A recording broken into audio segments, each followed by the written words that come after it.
नमस्कार, आप देख रहे हैं व्हाइट पेपर। मैं हूं आपके साथ आशा सरमाल। चलिए शुरुआत करते हैं व्हाइट पेपर की बड़ी खबर के साथ ही शुरुआत करते चले। अमेरिका और ईरान और इजराइल के बीच में आप देखिए किस तरह से परिस्थितियां। ईरान परमाणु हथियार नहीं बनाएगा, हॉर्मुज को खोलेगा, ये बड़ी बात कही गई, दावा पेश किया गया। और अमेरिका ईरानी तेल से पाबंदी हटाएगा। अमेरिका के समझौते ड्राफ्ट पर सहमति आप देखिए किस तरह से बन रही है। अमेरिका और ईरान के बीच में शांति समझौते के लिए ही यहां तैयार किए गए ड्राफ्ट में nuclear program, oil ban, freeze property और हॉर्मुज से जुड़े हुए मुद्दों पर सहमति बन गई है। और रिपोर्ट्स जो सामने आ रही हैं उसके मुताबिक ड्राफ्ट में ईरान ने कह दिया कि वो परमाणु हथियार नहीं बना पाएगा और साथ ही साथ बताते चले और ना ही किसी दूसरे देश से हासिल करेगा। तो फाइनल समझौता होने तक ईरान अपने मौजूदा परमाणु कार्यक्रम में कोई बदलाव नहीं करेगा।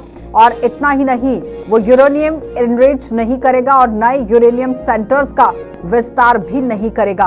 और अगर इन तमाम मुद्दों पर सहमति बन जाती है तो फिर सवाल ये उठ जाता है कि आखिर जिस तरह से आपने देखा कि खामनेई की मौत हो गई, उस मौत के पीछे की क्या वजह रही? क्योंकि अगर इसी तरह से इस पूरी डील को मानना था तो पहले क्यों नहीं मान लिया गया? ये तमाम तरह के सवाल हैं, क्योंकि अमेरिका और ईरान के बीच में शांति समझौते के लिए तैयार किए गए ड्राफ्ट में nuclear program, oil ban, freeze property, Hormuz से जुड़े हुए मुद्दों पर सहमति बन गई है।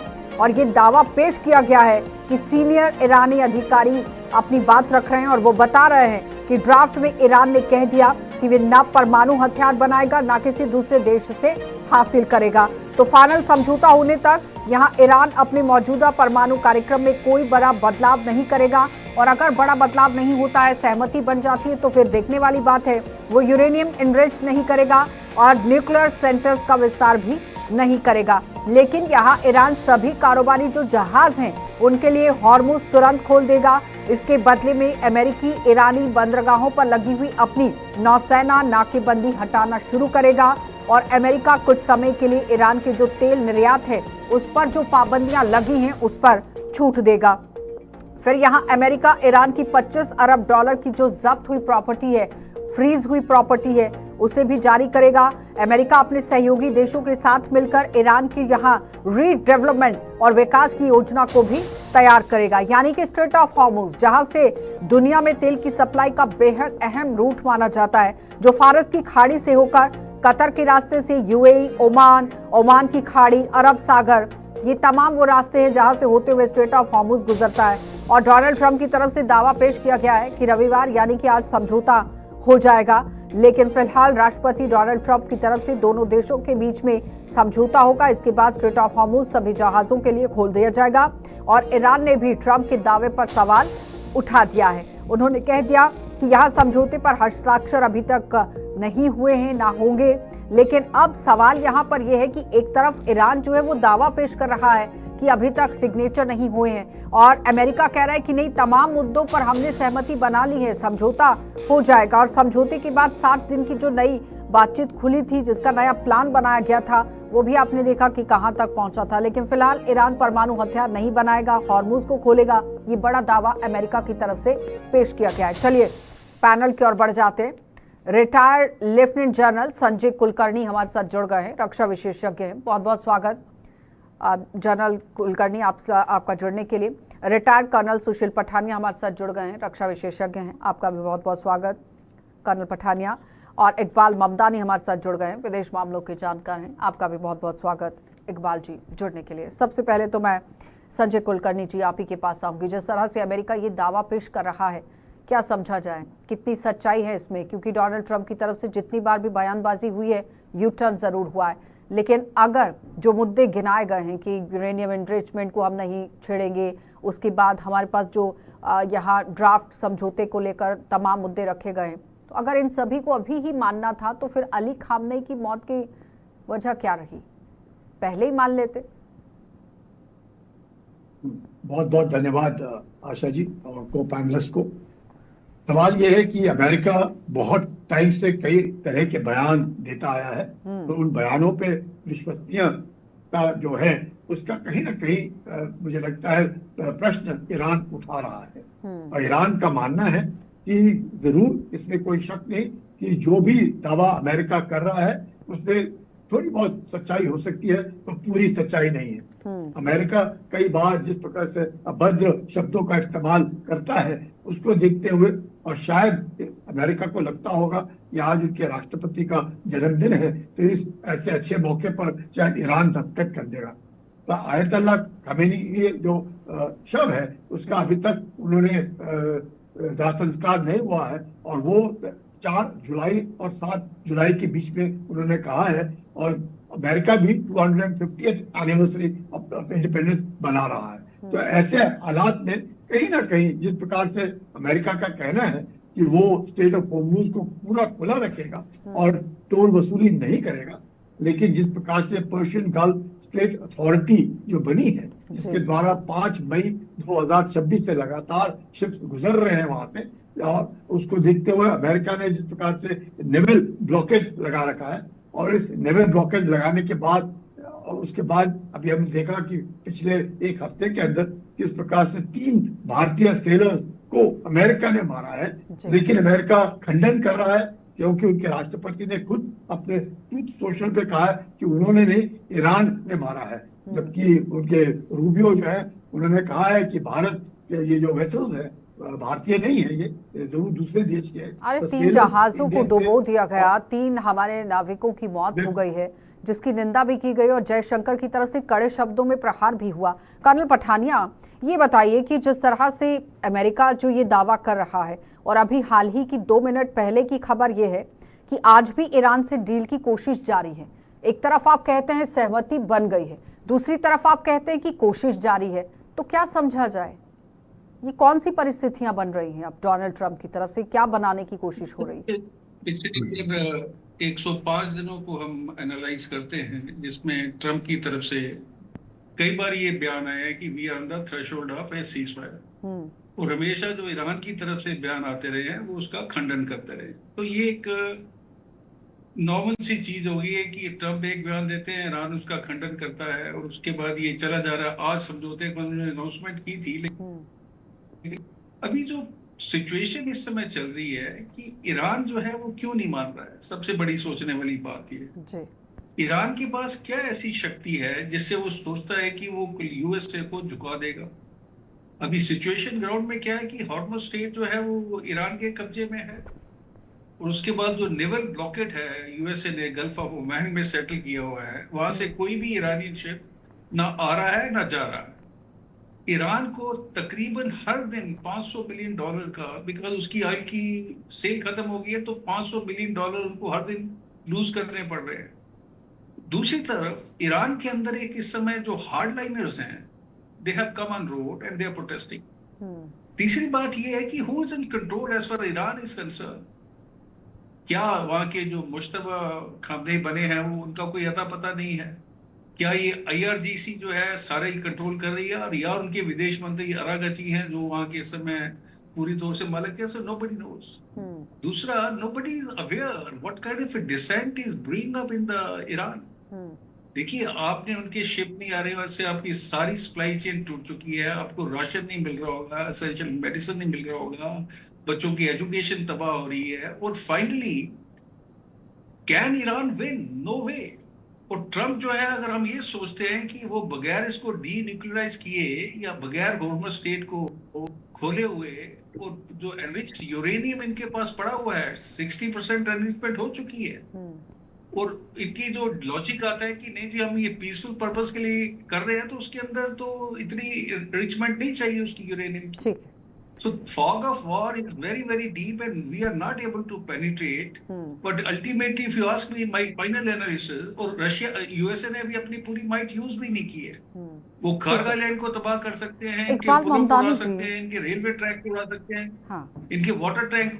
अगर वो सिचुएशन आ जाती है तो then you see where Iran will be standing. पिछले एक हफ्ते से तो हम देख रहे हैं ना कि एक बार फिर से अमेरिका अटैक करेगा, ईरान इस तरह से बातचीत करेगी, ये तमाम तरह के सवाल आ रहे हैं। उससे पहले हमने देखा था कि 60 दिन का समझौता हुआ है, लेकिन इजराइल ने कहा लेबनान को बाहर रख दीजिए, और वहां पर हिजबुल्लाह पर और लेबनान पर ताबड़तोड़ कार्रवाइयां। फिर कुछ दिन पहले वीडियो भी आ गई जिसमें यहाँ आपने देखा नेतन्याहू जो है अपने जवानों के साथ हौसला उनका बढ़ाते दिखे कि हमने कब्जा कर लिया है।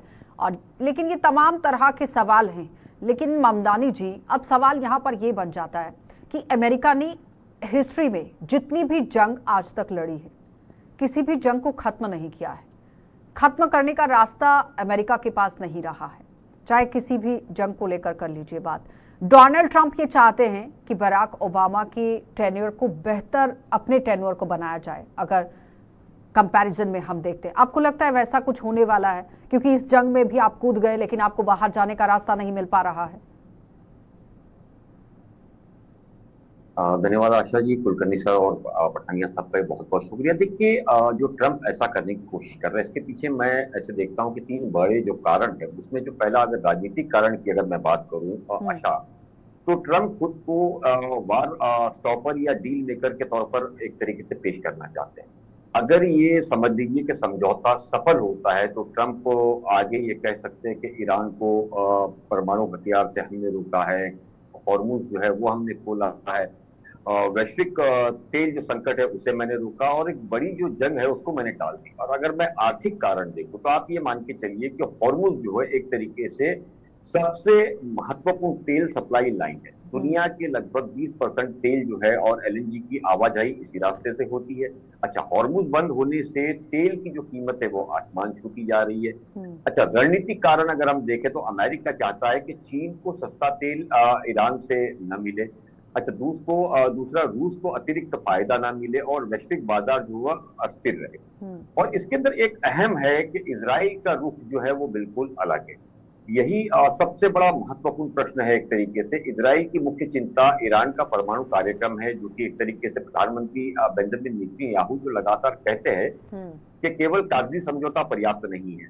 अच्छा, दूसरा, ईरान के जो परमाणु संवेदन क्षमता है वो खत्म होनी चाहिए। तीसरी बड़ी चीज जो है वो मिसाइल कार्यक्रम पर भी रोक जो है वो लगनी चाहिए। ईरान समर्थित समूह पर भी कार्रवाई होनी चाहिए। यानी इजराइल चाहता है किसी तरीके से कि समझौता सिर्फ युद्ध विराम से ना हो, बल्कि ईरान की सैन्य और परमाणु जो क्षमता है वो भी उस पर असर डाले। तो इजराइल और अमेरिका का गठबंधन पहले की अगर हम बात करें तो देखिए, वहां पर आप देखिए कि अमेरिका और इजराइल का संबंध लगभग बिना शर्त समर्थन वाला माना जाता था। अब अरबों डॉलर की सैन्य सहायता, संयुक्त रक्षा कार्यक्रम, खुफिया सहयोग, संयुक्त सैन्य, ये सारा कुछ चलता था। लेकिन अब आप देखिए तो इसको आप कैसे देख सकते हैं कि गठबंधन मजबूत है, लेकिन कुछ मतभेद वहां भी दिखाई दे रहे हैं। ट्रंप प्रशासन जो है वो समझौता चाहता है, जबकि इजराइल का कुछ एक नहीं वर्ड है, मानता बहुत है ज्यादा कि है। अभी लेबनान दबाव को लेकर बनाकर तो ईरान बिल्कुल को भी कमजोर पटल पर किया नहीं आ रहे हैं अब, है ना, कमजोर जो है वो किया जाए। यही कारण है कि कई बार अमेरिका और इजराइल की जो रणनीति है एक जैसी दिखाई देने के बावजूद उनकी प्राथमिकता अलग अलग है। अच्छा, इसके अंदर ईरान का जिस तरीके से कुलकर्णी साहब और पठानिया साहब ने कहा, मैं ईरान के रोल की अगर मैं बात करूं तो ईरान की जो प्राथमिकता है वो ये चाहता है कि आर्थिक प्रतिबंध जो है उसमें राहत से मिल जाए। अच्छा, जमे हुए अरबों के जो डॉलर की जो संपत्ति है जो सीज की गई है वो खोली जाए। आर्थिक स्थिति की तरफ तो डोनाल्ड ट्रंप ने भी नजर घुमाई थी, जिसमें उन्होंने 60 दिन का ये समझौता किया था, लेकिन नेतन्याहू की भी तो उसमें सहमति जरूरी थी। यहाँ संजय कुलकर्णी जी, क्योंकि सवाल यहाँ पर यह आ जाता है कि आप जिस देश के लिए इस जंग में कूदे हैं उस देश को आपकी बात सुननी चाहिए कि नहीं सुननी चाहिए। आपको लगता है कि वहां पर सहमति बन पाएगी? क्योंकि पिछले दिनों जो चाइना का दौरा डोनाल्ड ट्रंप ने किया, उसके बाद नेतन्याहू के साथ जिस तरह से रिश्ते बिगड़े, फिर उसे संभालने की कोशिश की गई, फिर गाली गलौच वाली भाषा आ गई, फिर दोबारा से परिस्थितियों को संभालने की कोशिश, और अभी तो हाल ही की खबर यह है कि बैरूत के अंदर एक बार फिर से अटैक करने की यहाँ पर कोशिश हुई है, और जिसका लेबनान पर भी जो हमला हुआ है तो आलोचना कर दी है डोनाल्ड ट्रंप ने। तो यहाँ पर आपको लगता है कि मतभेद कम हो गए हैं और एकजुट होकर ये दोबारा से आगे बढ़ेंगे? क्योंकि जिनके लिए आप कूदे थे उन्हीं के साथ आपकी लड़ाई शुरू हो चुकी है अंदर खाने से। देखिए, ये जो लड़ाई हम लोग कहते हैं कि अमेरिका और इजराइल के बीच में, वो हाथी के दांत दिखाने के अलग और खाने के अलग। क्योंकि इजराइल को अमेरिका पूरा सपोर्ट दे रहा है। आप देखेंगे कि इजराइल ने जब से लड़ाई शुरू हुई तकरीबन 2000 स्क्वायर किलोमीटर का इलाका उस पर कब्जा कर रखा है, चाहे वो गाजा में हो, चाहे लेबनान में हो, चाहे गोलान हाइट्स में हो या वेस्ट जेरूसलम में हो, सब जगह उसने कब्जा किया है। और इस पर कोई शक नहीं, वो अपने आप को सुरक्षित बनाने की कोशिश कर रहा है। और ये डील इतना डिले हो रहा है, उसका पूरा फायदा अमेरिका इजराइल को दे रहा है कि अपने आप को कंसोलिडेट करे, और उसके बाद हम बात करेंगे। अब डील में ईरान का मानना है कि जो कुछ भी होगा लेबनान उसमें शामिल होगा। अमेरिका का कहना है, वो हमें नहीं मालूम है, वो तो इजराइल और लेबनान के बीच में है, और इजराइल कहता है लेबनान से हम नहीं लड़ रहे, हम हिजबुल्लाह से लड़ रहे हैं। तो ये जो वहां पे एक तरीके से जो अनबन चली है, सवाल ये है कि अमेरिका पूरा मौका दे रहा है इजराइल को कंसोलिडेट करने का। अमेरिका अपने आप भी कंसोलिडेट हो रहा है।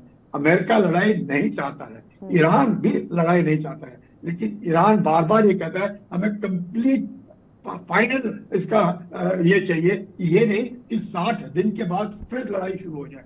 इसलिए बार बार जिस प्रकार से कह रहे हैं पर्शियन गल्फ स्टेट अथॉरिटी खोली है, हम ये क्या उसको बोलते हैं, टोल जो वसूली करेंगे। अमेरिका कहता है आप टोल वसूली नहीं करेंगे। वो कह रहे $25 अरब आपके हमारे पास है, वो अमेरिका कह रहा है हम अभी नहीं देंगे, हम जीसीसी कंट्रीज में जो आपने नुकसान पहुंचाया उनको देंगे। लेकिन लेफ्टिनेंट जनरल, आपको नहीं लगता है कि जो ईरान ने रास्ता अपनाया है, एक छोटा सा देश और सुपर पावर के साथ लड़ रहा है, जो ये ओमान की खाड़ी है, ये स्ट्रेट ऑफ हॉर्मुज है, ये सबसे बड़ा हथियार बन गया उसका, जिसकी वजह से अलग अलग देशों के अंदर त्रासदी वाला माहौल इस वक्त बन गया है, और वो घुटनों पर लाने के लिए मजबूर इस वक्त अमेरिका को कर दिया गया कि आप आ जाइए, बात कीजिए। देखिएगा, स्टेट ऑफ हॉर्मुज को वेपनाइज करने का कारण है कि अमेरिका सोचता है और पूरा विश्व कहता है कि ये इंटरनेशनल स्टेट है, अगर टोल वसूली करेंगे तो कल मलाका में भी हो जाएगा, बाकी स्टेट में भी होगा, तो इस तरीके से मुश्किल होगी। लेकिन अगर उसको लीगली देखा जाए अनक्लॉज की तरफ से, तो 12.5 नॉटिकल माइल जो टेरिटोरियल वाटर्स है वो ईरान के उत्तर से और ओमान के दक्षिण से है। तो दोनों होते हैं तो तकरीबन आप समझिए 25 नॉटिकल माइल, और नैरोएस्ट है state of Hormuz 21 nautical mile, और उसमें 3 ट्रैफिक सेपरेशन जोन है। एक वहां से शिप गुजरते हैं, दूसरे वापस आते हैं, और बीच में बफर है, क्योंकि टैंकर्स जो है बहुत बड़े बड़े टैंकर है, तकरीबन 350 मीटर लंबे, जो 2-2 मिलियन बैरल तेल एक वक्त में ले जाते हैं, तो उनको निकलना बहुत मुश्किल, तो बफर है। तो ये जो चीजें हैं इनको रेगुलेट करने के लिए ईरान कहता है कि हम तो टोल वसूली करेंगे, आपको जो करना आप कर लो। अमेरिका क्या कहता है कि हम तो फिर नाकाबंदी कैसे छोड़ेंगे अगर आप टोल वसूली करोगे। तो जो बेसिक्स है उसी के ऊपर अगर अनबन है ईरान की और अमेरिका की, तो मुझे नहीं लगता है, चाहे न्यूक्लियर को लेकर के जरूर इसमें कोई शक नहीं कि JCPOA के बाद जिस प्रकार से यूरेनियम एनरिचमेंट का था फॉर्मूला 3.67%, वो न्यूक्लियर के लिए लेकर के तो ईरान मानता है कि हम अपना डेवलपमेंट जो है वो पीसफुल डेवलपमेंट के लिए न्यूक्लियर का इस्तेमाल करेंगे। लेकिन जिस प्रकार से ईरान ने उसका दुरुपयोग करके 60% तक ले गया और धीरे धीरे करके वो और गुजरता, और ये जितनी भी फैसिलिटीज ईरान की थी वो जमीन के तह के नीचे तकरीबन 300, 350, 400 फुट नीचे। पिछले दिनों तो खबर ये भी आई कि 90% तक भी आप देखिए वो पहुंचने के लिए कोशिश कर रहा है, और शायद हो सकता है कि 90% तक पहुंच चुका है, जिसकी वजह से ईरान पीछे हटने का नाम नहीं ले रहा है। लेकिन कर्नल पठानिया, ये यूरेनियम एनरिच नहीं करेगा, न्यूक्लियर सेंटर्स का विस्तार नहीं करेगा, क्या वाकई में ये ईरान मानेगा? और ये जो तमाम मुद्दे रखे गए हैं यही समझौते का आधार बनेंगे, तो आपको लगता है कि इन समझौतों पर हस्ताक्षर हो पाएंगे? क्योंकि आपने नहीं मानी, मैंने नहीं मानी, इस तरह की परिस्थिति इस वक्त बनी हुई है, तो कुछ हद तो बातें 50-50 होनी चाहिए कि नहीं? अगर वो होती हैं तो फिर परिस्थितियां बदल सकती हैं, क्या कहते हैं? देखिए आशा जी, इस समय यूएसए ने अपना सबसे बड़ा मोबिलाइजेशन किया हुआ है in terms of naval forces. US is very clear कि वो ग्राउंड इन्वेजन नहीं करेगा, बिकॉज इनकी जो आर्मी है, एयरफोर्स और नेवी तो तबाह हो चुकी है तकरीबन। उसके बाद इनकी जो आर्मी है वो पूरी तरह से इंटैक्ट है। अभी इनके पास 2-2.5 लाख, इनके पास IRGC है जिसके पास अपनी नेवी है, अपनी एयरफोर्स है, फिर इनकी अपनी आर्मी है, फिर रिजर्विस्ट है, फिर तो इनका आर्मी जो है वो इंटैक्ट है। अभी सवाल ये है कि इस समय जो अगर हम बात करें ईरान न्यूक्लियर परसूट में क्यों है, उसको किससे खतरा है? देखिए, इजराइल के पास न्यूक्लियर बॉम्ब है। इजराइल को अपने सर्वाइवल के लिए वो ये नहीं चाहता किसी भी हालत में कि ईरान एक न्यूक्लियर बॉम्ब प्रोक्योर कर ले, क्योंकि ईरान का जो डिजाइन था वो खलीफा बनने का in West Asia and Arab countries, वो तभी बन सकता है जब उसके पास इजराइल को काउंटर करने की कैपेसिटी हो। और इजराइल कल को अगर अपने न्यूक्लियर बॉम्ब यूज करता है ईरान के ऊपर, तो ईरान खत्म हो जाएगा। अभी USA is also very clear. ये जो जनरल साहब बोल रहे हैं, Kulkarni sir, I totally in agreement with them. ये जो दिखाया जा रहा है लोगों को कि वो नेतन्याहू उनकी बात नहीं मान रहा है, देखिए नेतन्याहू को उसकी ब्लेसिंग मिल चुकी है। लेबनान के अंदर वो एक बफर जोन क्रिएट कीजिए या ग्रेटर इजराइल, जो भी इंटरप्रेट करना चाहता है वो चलता रहेगा। लेकिन बॉटम लाइन ये है कि अगर यूएसए इस समय वापस चला जाता है तो उसकी जो सुपरमेसी की जो इमेज है, the only world power at the moment, that will be completely shattered. ना उनको घर से भी जूते पड़ेंगे और पूरी दुनिया उनके ऊपर करेगी। और सबसे बड़ी जो बात है पेट्रो डॉलर, तो मतलब कानून पठानिया, ये कहा जा सकता है कि अब तो बात इज्जत पर आ गई है, साख पर आ गई है, कि अगर वापस जाते हैं तो भी और नहीं जाते तो भी, दोनों तरफ से फंसे हुए हैं आप। लेकिन दूसरी तरफ बात यह है कि जो ट्रिपल एच को पीछे करने की बात हुई थी, हमास, हिजबुल्ला, हुती, आपको लगता है कि ऐसा कुछ होने वाला है? क्योंकि ईरान के साथ तो अभी भी ये प्रॉक्सी चल रहे हैं। देखिए आशा जी, जिसके पास पावर होती है वही जीतता है। ड्यूरेशन में वेरी। अगर ईरान को ये गलतफहमी है कि वो यूएसए को झुका लेगा, तो वो एक गलतफहमी का शिकार हो रखे हैं। उनकी जो पब्लिक है वो कितनी सफर कर रही है वी डोंट नो। ये भी एक न्यूज प्लांट की जाते हैं कि जो हार्डलाइनर्स हैं वो रोड पे आ गए हैं, विरोध कर रहे हैं। तो ये अभी जो अंदर से डिसेंट आ रहा है, बिकॉज अब यूक्रेन को देख लीजिए, 4 साल से लड़ रहा है, कितना डिवास्टेशन वहां पे हो गया। Russia is not very impacted even by the sanction which have been imposed. वो जब मन करता है तब यूक्रेन के ऊपर दावा बोल देता है, ड्रोन छोड़ देगा, कुछ मिसाइल छोड़ देगा। रीजन में वो कंसोलिडेट कर रहा है क्रीमिया के। So virtually Russia has won, but they are not stopping the war. और दिन ब दिन अगर ये वॉर प्रोलॉन्ग होता जाएगा तो Iran will be facing the same fate as the Ukraine is facing today. और कल को मान लीजिए there is escalation, USA decides to launch a bigger attack। इनके जो जितने भी ऑयल इंफ्रास्ट्रक्चर है, वाटर प्लांट है, रेलवे ट्रैक्स हैं, ब्रिजेस हैं, तो ईरान तो खत्म हो जाएगा कंप्लीटली। और वहां नेवल ब्लॉकेड लगा हुआ है। तो economically and otherwise also Iran will be destroyed and they are aware of that. But Iqbal Mamdani ji, Iqbal Mamdani ji, America ने तो कहा कि समझौते के अंदर है कि डी डेवलपमेंट के लिए भी मदद करेगा अमेरिका। सिर्फ आपको मानना है कि जो डील आपके साथ की जा रही है आपको उसमें हाँ बोलनी है। लेकिन उसमें कह दिया ना कि लेफ्टिनेंट जनरल भी कह रहे हैं कि हाथी के दांत दिखाने की कुछ हैं और खाने की कुछ हैं। लेकिन अब ये चीज तो अमेरिका भी समझता है और ईरान भी समझता है। ईरान इसीलिए बार बार कह रहा है कि वो भरोसा नहीं करना चाहता है अमेरिका पर, क्योंकि अमेरिका की तरफ से कभी भी यू टर्न आएगा। लेकिन जो डोनाल्ड ट्रंप ही बार बार ट्रुथ पर पोस्ट कर देते हैं, इजराइल को लेबनान में और हमले नहीं करने चाहिए, ना ही हिजबुल्ला को इजराइल पर, ये लंबे और खूबसूरत शांति के दौर की शुरुआत हो सकती है, इसे बर्बाद नहीं करना चाहिए, तो फिर ये तमाम जो स्टेटमेंट्स हो रही हैं ट्रुथ पर, इसको लेकर क्या कहा जाए? ये भी हाथी के दांत कुछ और दिखाने की और खाने की कुछ और है। देखो आशा जी, ट्रंप की राजनीति और कूटनीति मुझे लगता है दोनों का एक ही पैटर्न रहा है। वो अक्सर अंतिम समझौते से पहले ही सकारात्मक घोषणा कर देते ताकि दबाव जो है वो बनाया जा सके और एक माहौल जो है वो तैयार किया जा सके। लेकिन इस बार समस्या यह है कि ट्रंप जिस तेजी से समझौते की बात कर रहे हैं उसी तेजी से ईरान कह रहा है कि अभी अंतिम फैसला नहीं हुआ है। इसलिए आज की स्थिति में मुझे लगता है कि ट्रंप का दावा उम्मीद जरूर पैदा कर रहा है, लेकिन इसे मुझे लगता है कि अंतिम सत्य नहीं माना जाना चाहिए। आज की दुनिया जिस समझौते का इंतजार कर रही है वो सिर्फ अमेरिका और ईरान के बीच का दस्तावेज नहीं है। एक तरीके से ये आप मान के चलिए कि तेल बाजार हो गया, वैश्विक अर्थव्यवस्था हो गई, इजराइल की सुरक्षा हो गई और खाड़ी देशों की स्थिति और पूरे मध्य पूर्व का भविष्य, उसका जो है वो एक सवाल एक तरीके से है। ट्रंप भले ही कह रहे हैं कि शांति जो है बस कुछ दूरी पर है, लेकिन तेहरान अभी तक ये कह चुका है कि फैसला अभी बाकी है। इसलिए असली सवाल ये नहीं कि समझौता होगा ये या नहीं होगा, बल्कि ये है कि समझौता कितना टिकाऊ होगा। देखिए, असली लड़ाई परमाणु कार्यक्रम की नहीं है, मुझे लगता है हॉर्मुज के नियंत्रण की है। लगातार ये बात करते हैं कि परमाणु मुद्दों पर चर्चा हो रही है, लेकिन ड्राफ्ट समझौते के संकेत जो है वो बताते हैं कि ईरान हॉर्मुज को पूरी तरह छोड़ने वाला नहीं है। अच्छा, ईरान चाहता है कि भविष्य में जहाजों की आवाजाही पर उसका प्रभाव बना रहे, और अच्छा सर्विस रेंडरेट का जो नियंत्रण है वो आधारित व्यवस्था है उस पर बनी रहे। मुझे ऐसा लगता है कि न्यूक्लियर डील जो है वो कम है, स्टेट ऑफ हॉर्मुज जो है वो कंट्रोल डील ज्यादा है।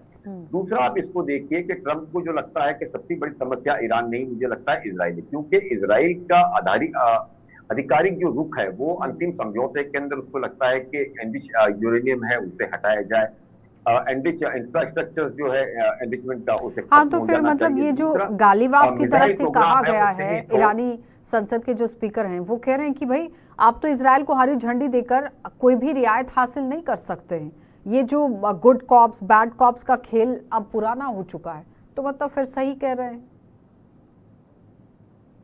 बिल्कुल, इसमें कोई डाउट नहीं है। देखिए ट्रंप को अगर मैं बात करूं तो जैसे कुलकर्णी साहब ने कहा 2018 वाले, इसके बिल्कुल उलट वो खड़े हैं अभी। 2018 के अंदर जैसे JCPOA का जो समझौता हुआ था उसे खराब समझौता बताकर उसने काम किया था। आज जो प्रस्ताव सामने आ रहा है उसमें वो प्रतिबंधों में राहत की बात कर रहे हैं, जमे हुए अरबों डॉलर्स की संपत्ति है उसको रिहाई करने की बात कर रहे हैं, तेल निर्यात में छूट देने की बात कर रहे हैं। जैसे बातें वो फिर दिखाई दे रही है, मुझे लगता है ट्रंप जिस मॉडल को 2018 में गलत बताते हुए आज दुनिया पूछ रही है ना उसके अंदर कि क्या उसी मॉडल के संशोधित तरीके से आप इस पर लौट रहे हैं। ईरान के अंदर भी देखिए, ये ऐसा नहीं है कि सिर्फ यहाँ है, लेकिन ईरान के अंदर भी एक जबरदस्त मुझे लगता है सत्ता संघर्ष को लेकर के मामला चल रहा है। हम रिपोर्ट की अगर बात माने तो भीतर जो हार्डलाइनर्स और निगोशिएशंस है उसके बीच में भी काफी मतभेद है। जैसे पठानिया साहब ने बताया था, कुछ गुट मानते हैं कि युद्ध के बाद ईरान को IRGC तो फुली कंट्रोल है ना वहां पर। IRGC आप राजनीतिक तौर पर आप अगर समझ भी लेते हैं उस पर, लेकिन वो पॉलिटिकली भी पूरा फुल कंट्रोल रखता है IRGC, इकोनॉमिकली पूरा कंट्रोल रखता है और सेना पर पूरा कंट्रोल रखता है IRGC, क्योंकि IRGC किसी को रिपोर्ट नहीं करता था, वो अताउल्लाह खामनेई को ही रिपोर्ट करता था। और उसके बाद यहाँ पर जो अमानतुल्लाह खामनेई आए हैं, उन्होंने कहा हम लीडर ऑफ को जो यहाँ हमारा जो लीडर है उसी को रिपोर्ट करेंगे। तो फुल कंट्रोल आप क्या समझते हैं कि आप पॉलिटिकली तौर पर इस वक्त ईरान की जो परिस्थिति है वो यही है कि IRGC वहाँ फुली कंट्रोल में है। लेफ्टिनेंट जनरल संजय कुलकर्णी, ये जो बैड कॉप्स और गुड कॉप्स को लेकर एक गालिबाफ की तरफ से बड़ी बात कही गई, आपको क्या लगता है कि अभी अगर परिस्थितियां संभालने में आना हो तो किस तरह के काम करने की जरूरत है?